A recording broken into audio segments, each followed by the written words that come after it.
So good afternoon, Superintendent Kara Triance. I'm with the Kelowna RCMP detachment. Unfortunately, today I'm standing before you to issue an apology. Yesterday, we released a news release on the RCMP SAFE PLACE initiative and the rollout of that program in Kelowna. We deeply regret a misstep and a failure in that process. We moved ahead too quickly in the release of this program within Kelowna. This is a provincial program that has been underway for 5 years in consultation with the provincial LGBTQ plus community.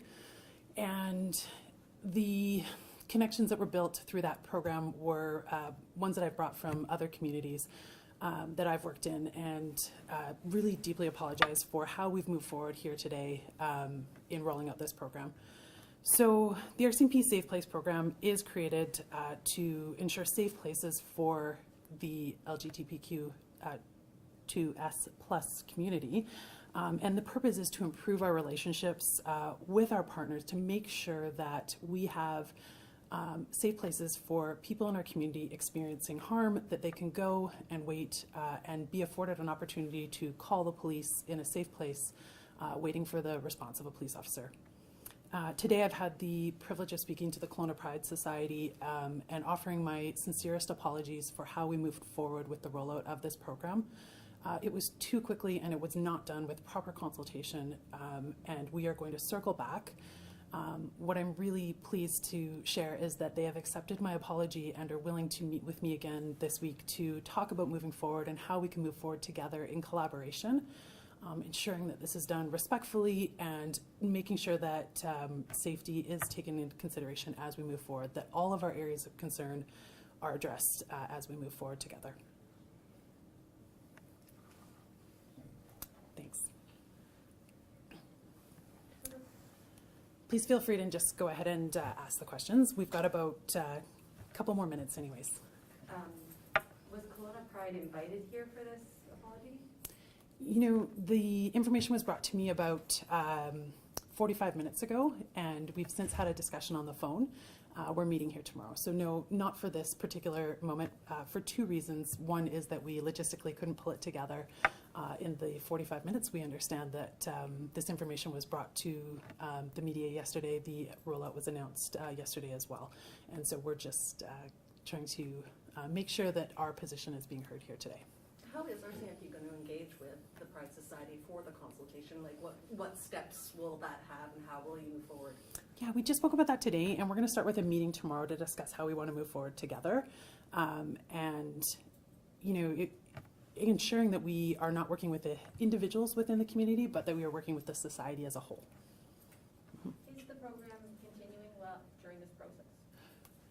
You know, there are a few individuals that have businesses that have placed the stickers on their businesses. By all means, those businesses still welcome and harbor safe places for people to use that space and call the police to gain assistance or help. And absolutely, they can still use those places. As far as rollout of additional businesses or the police issuing any more safe place stickers at this point, we are putting that all on hold. Can you speak to whether or not the businesses or spaces are vetted at all by the police when they apply to be a safe place?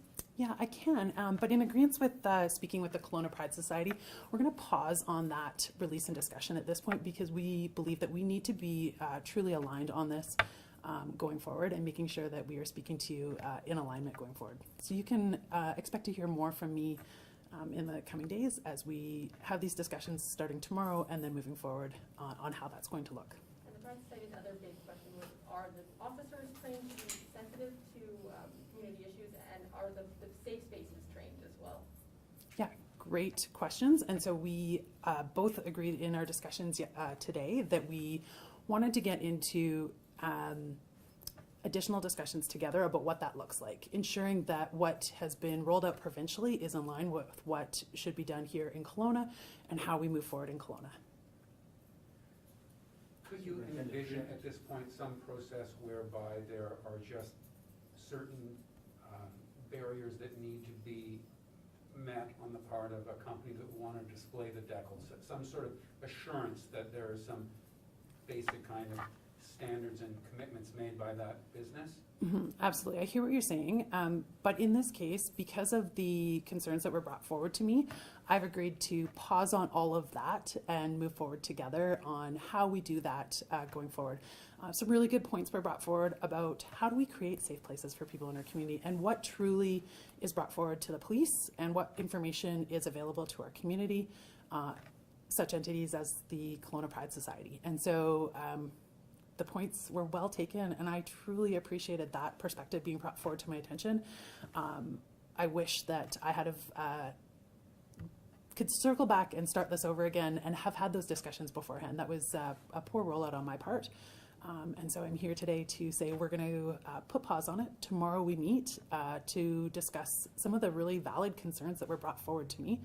And we will make sure that we are in line with what was decided upon in the discussion today to move forward as a collaborative approach.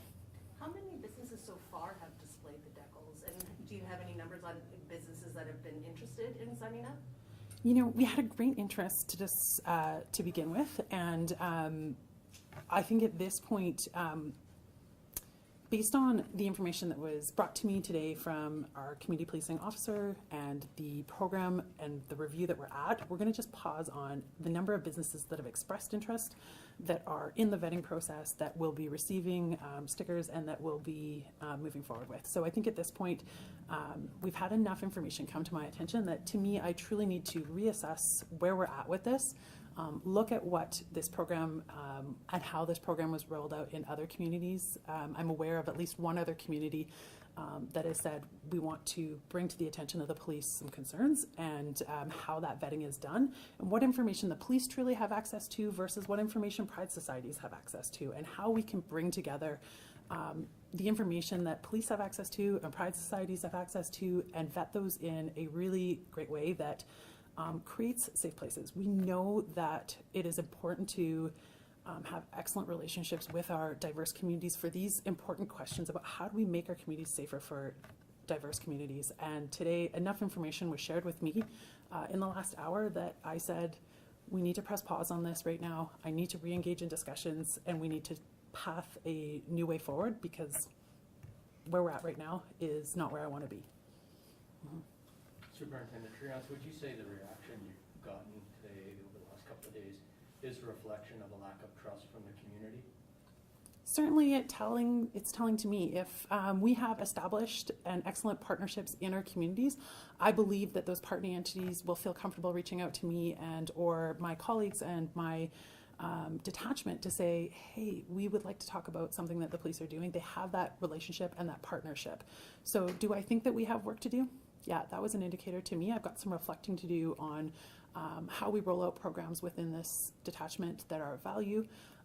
For me, equity, diversity, inclusion, it is so important to me that we move forward with this perspective in mind in everything that we do. And I am not standing here to tell you I'm going to get it right every time, but I am standing here to tell you that I'm committed to listening to people and ensuring that we are assessing how we are doing our work, re-examining it where appropriate to do so, and moving forward, making sure that we are taking into perspective a lens that I clearly didn't have on this as early as this morning.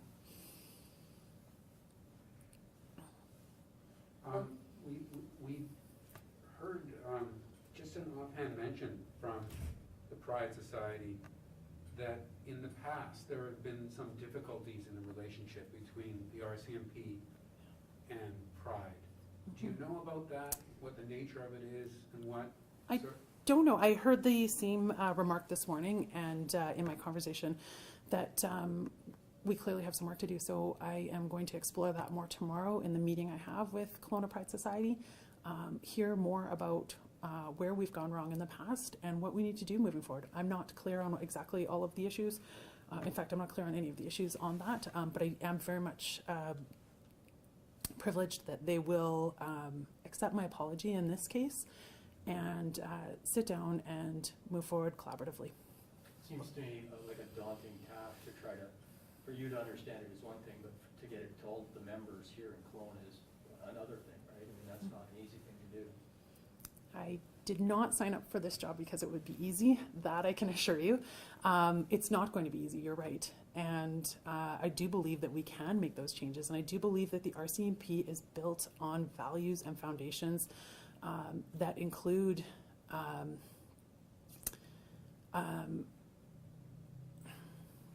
integrity and compassion and professionalism, and the way that we move forward.